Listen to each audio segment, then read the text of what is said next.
नमस्कार बंधुरा आमी आमार यूट्यूब चैनल कखनो सखनोते आज के आबार आमार रेसिपि झुली थेके एकटा रेसिपि निये चले एसेछि। खूब सहज आपनाराओ करे खान। तो सेटाई आमी आजके कि करे आमी करी सेटाई देखाच्छि।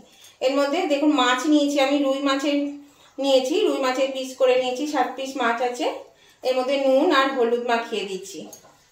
आशा करी आपनारा सकले भालो आछेन, सुस्थ आछेन, भालो थाकुन, सुस्थ थाकुन। এই মাছটা আমি মাখিয়ে নিচ্ছি। আজকে আমি এই রুই মাছটা আলু বেগুন দিয়ে একটা পাতলা পাতলা ঝোলের মতন করব। তো দেখুন কিভাবে করছি, খুব কম মশলা মানে নামমাত্র মশলা দিয়ে আমি এটা রান্না করব। দেখুন এটা নুন হলুদ মাখিয়ে আপনারা মিনিট 10-15 রেখে দিতে পারেন, আবার না রাখলেও হবে। আমি যেমন এখন এটা আমি মানে এখনই শুরু করে দেব রান্নাটা। তেলও বসিয়ে দিয়েছি কড়াতে, আমার রাখার সময় হলো না, আমি ওই জন্য এখনই ভাজবো মাছটা। এখন নুন হলুদ মাখানো হয়ে গেছে।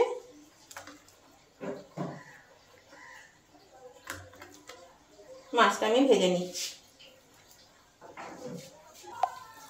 এই দেখুন তেল গরম হয়ে গেছে, আমি মাছগুলো ছেড়ে দিচ্ছি।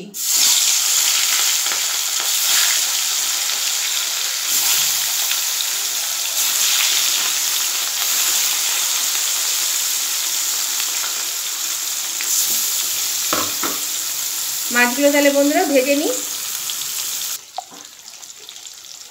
এই দেখুন বন্ধুরা মাছ ভাজা হয়ে গেছে। মাছটা খুব বেশি কড়া করে ভাজবো না, বেশ একটু হালকা হালকা করে ভাজবো। বেশি কড়া মাছ মানে ঝোলে বেশি কড়া মাছ ভালো লাগে না, একটু হালকা করে ভাজলেই ভালো লাগে। এই দেখুন মাছটা ভাজা হয়ে গেছে, আমি এবার তুলে দেবো। আর এরকমভাবে ঝোল খেতে বেশ ভালো লাগে, পাতলা মতো একটু ঝোল ঝোল হবে হালকা। আর আলু বেগুন দিয়ে বেশ ভালো লাগে রুই মাছের ঝোল খেতে। রুই মাছ না, অনেক রকমই মাছ আছে যেটা আলু বেগুন দিয়ে খাওয়া যায়, বেশ ভালো লাগে খেতে। আমি মাছগুলো এবার তুলে দিচ্ছি।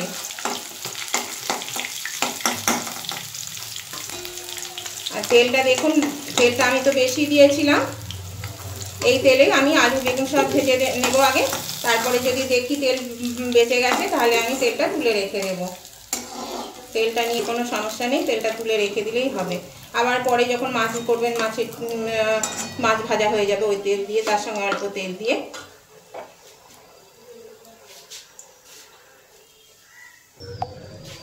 এই দেখুন এখানে আমি এরকম লম্বা লম্বা করে আলু কেটে নিয়েছি আর এরকম লম্বা লম্বা করে বেগুন কেটে নিয়েছি। তো আমি আগে আলুটা ভেজে নেব।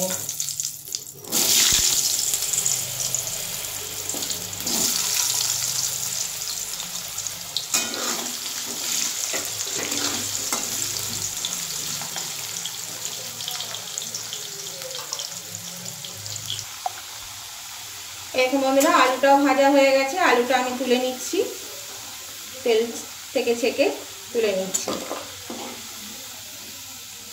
আপনারা কিন্তু আলু আর বেগুনটা আপনাদের পরিমাণ মতো দেবেন, যে যেরকম আলু খেতে পছন্দ করেন, বেশি কম, আমি আমার পরিমাণ মতো দিয়েছি, আপনারা আপনাদের পরিমাণ মতন আলু বেগুনটা দেবেন। তেলটা আমি একটু তুলে রাখি, নাহলে এই তেলটা বেগুনে চো চো করে সব তেলটা টেনে নেবে। এই তেলটা একটু টেনে তুলে রেখে দিলাম। এবার এই বেগুনগুলো এর মধ্যে দিয়ে দিচ্ছি। বেগুনে এত তেলটা নেই, ভীষণ তেল টেনে নেয়।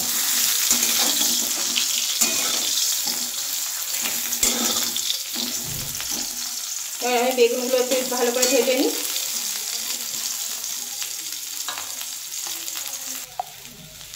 এই বন্ধুরা বেগুনটাও ভাজা হয়ে গেছে, আমি বেগুনটাও তুলে নিচ্ছি। এবার তেল সব টেনে নিয়েছে, তাও একটু অল্প অল্প করে খুন্তির ডগায় ডগায় তেল দিলাম। আর একটু তেল দিয়ে দিয়ে এবার তেল লাগবে।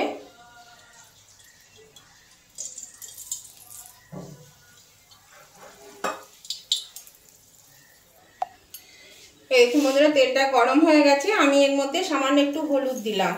হলুদ দিলাম এই জন্যেই যে এই পেঁয়াজ বাটা আদা রসুন দেবো, এগুলো নাহলে ছিটকে যাবে। তো প্রথমে আমি একটু এই যে এখানে আমি দেখুন কালো জিরে নিয়েছি ফোড়নের জন্য। এখানে নিয়েছি জিরে গুঁড়ো 1 চামচ, হাফ চামচ মানে চা চামচের হাফ চামচ। এখানে 1 চামচ লঙ্কা বাটা, কাঁচা লঙ্কা বাটা, আপনারা শুকনো লঙ্কা গুঁড়ো দিতে পারেন। এখানে 1 চামচ আদা বাটা, এখানে 2 টেবিল স্পুন পেঁয়াজ। পেঁয়াজের রঙটা দেখুন বেগনি কালার একদম। আমি প্রথমেই কালো জিরেটা দিয়ে দিচ্ছি ফোড়নে।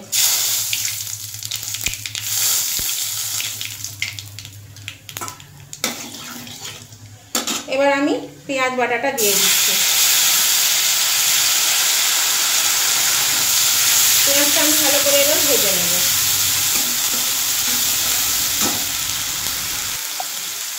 এবার আমি এর মধ্যে আদা বাটা আর লঙ্কা বাটাটা দিয়ে দিচ্ছি, দিয়ে একটু নেড়ে চেড়ে নিচ্ছি। পেঁয়াজটা একটু ভাজা ভাজা হয়ে এসছে। নতুন বন্ধু যারা এখনো আমার চ্যানেলটা সাবস্ক্রাইব করেননি তাদেরকে অনুরোধ করছি অবশ্যই আমার চ্যানেলটা সাবস্ক্রাইব করে আমার পাশে থাকুন, আমার পরিবারের একজন সদস্য হয়ে যান, আমার পরিবারের বন্ধু হয়ে যান আর সকলের মতো। আর নতুন এবং পুরনো উভয় বন্ধুদেরকে বলছি, আজকের রেসিপিটা যদি আপনাদের পছন্দ হয়ে থাকে তাহলে অবশ্যই কিন্তু একটু লাইক করে দেবেন। আর আপনাদের বন্ধুবান্ধব আত্মীয় স্বজন সকলেই যাতে পেয়ে যায় তার জন্য কী করতে হবে, প্রচুর পরিমাণে শেয়ার করে দিতে হবে। আর কেমন লাগলো আজকে রেসিপিটা সেটা জানাতে কমেন্ট করতে কিন্তু একদম ভুলবেন না, অবশ্যই কমেন্ট করে জানিয়ে দেবেন। আর এইভাবে কিন্তু একবার করে খাবেন, দেখবেন খুব ভালো লাগে খেতে। আমি এর মধ্যে জিরে গুঁড়োটাও দিয়ে দিলাম।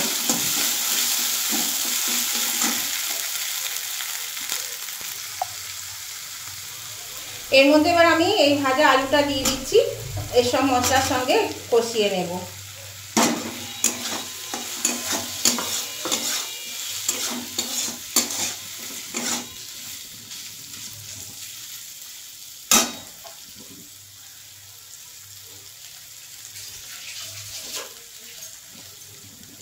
এর মধ্যে দিচ্ছি হলুদ, 1 চামচ হলুদ দিয়ে দিলাম।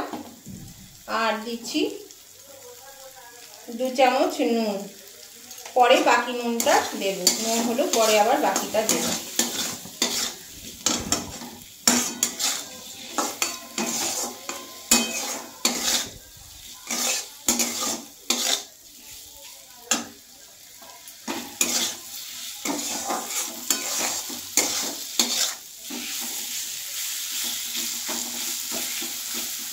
আমরা তো মাছের অনেক কিছুই করে খাই, তো আজকে এরকম একটু করে খেলাম, দেখি কেমন লাগছে।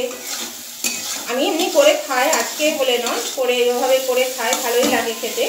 তবে আলুটা কমই দিই, কারণ আলুটা আমার খাওয়ার নিচে, আমি খাই না, আমার ভাসুর খান না, সেজন্য আলুটা খুব একটা দিই না, খুব কম মাঝে মাঝে দিই।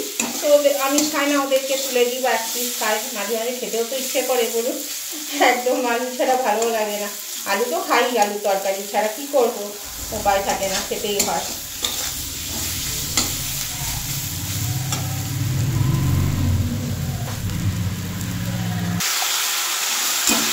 একটু জল দিয়েছিলাম বন্ধুরা, আমি এত গাড়ির আওয়াজ ছিল বলে আমি দেখাইনি, সাউন্ডটা অফ করেছিলাম। আর একটু জল দিলাম।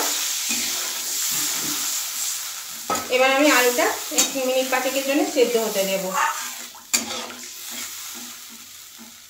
আমি এটা ঢাকা দিয়ে দিচ্ছি, আঁচটা কম মিডিয়ামে দিয়ে দিলাম, এটা ঢাকা দিয়ে দিলাম। এখন বন্ধুরা ঢাকাটা খুলে দিচ্ছি, আলুটাই সেদ্ধ হয়ে গেছে। এই যে আলু সেদ্ধ হয়ে গেছে। এর মধ্যে আমি বেগুনগুলো দিয়ে দিচ্ছি।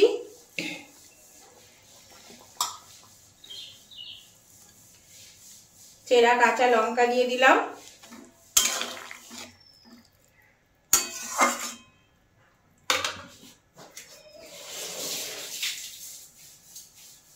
আর দিয়ে দেব ধনে পাতা কুচি। আর দিচ্ছি আর একটু জল, ঝোল লাগবে, আর একটু জল দিয়ে দিলাম। আর নুন দিয়ে দেবো আর একটু।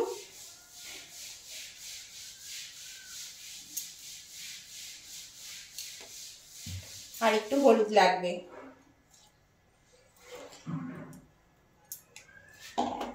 বাড়িয়ে দিলাম।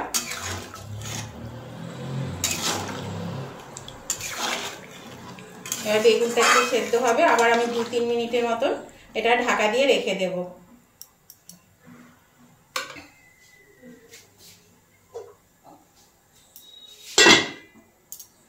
আঁচটা একটু কমিয়ে দিলাম, মিডিয়ামে দিয়ে দিলাম।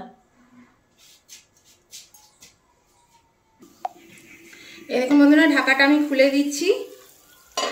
এগুলো সব সেদ্ধ হয়ে গেছে, এই যে বেগুন সেদ্ধ হয়ে গেছে, আলু সেদ্ধ হয়ে গেছে। এবার আমি মাছটা দিয়ে দেব। তাহলে বন্ধুরা আজকে রেসিপিটা আপনাদের কেমন লেগেছে অবশ্যই কিন্তু কমেন্ট করে জানিয়ে দেবেন। আর নতুন বন্ধু যারা এখনও আমার চ্যানেলটা সাবস্ক্রাইব করেনি তারা কিন্তু অবশ্যই আমার চ্যানেলটা সাবস্ক্রাইব করে আমার পাশে থাকবে।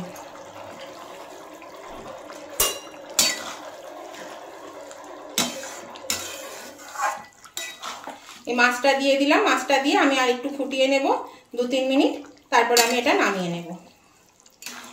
মাছের মধ্যে বেশ মানে নুন হলুদ মশলাটা ঢুকে যাবে। আমি বাড়িয়ে দিচ্ছি এবার। দেখুন বন্ধুরা 2-3 মিনিট হয়ে গেছে, আমি এবার ঝোলটা নামিয়ে নিচ্ছি। আর দেখুন কত সহজে কত তাড়াতাড়ি একটা সুন্দর মাছের ঝোল তৈরি হয়ে গেল। আমি কিন্তু কোনো কাশ্মীরি লঙ্কার গুঁড়ো কিচ্ছু দিইনি কালারের জন্য, নর্মাল কালারটাই কিন্তু আমি রেখেছি। এগুলো আমি তুলে নিচ্ছি। এইভাবে একবার হলেও বানিয়ে দেখবেন, খুব ভালো লাগবে খেতে। দেখুন বন্ধুরা আমি নামিয়ে নিয়েছি, হয়ে গেছে। তাহলে আজকে রেসিপিটা আপনাদের কেমন লেগেছে সেটা কিন্তু কমেন্ট করে জানাতে একদম ভুলবেন না। আর এইভাবে হলেও একবার করে খেয়ে দেখুন, ভালো লাগবে খেতে। আর যারা এখনও নতুন বন্ধু আমার চ্যানেলটা সাবস্ক্রাইব করেনি তারা কিন্তু অবশ্যই সাবস্ক্রাইব করে দেবেন। আমি আবার নতুন ধরনের ভিডিও নিয়ে চলে আসবো। ততদিন আপনারা সুস্থ থাকুন, ভালো থাকুন। Tata, bye bye.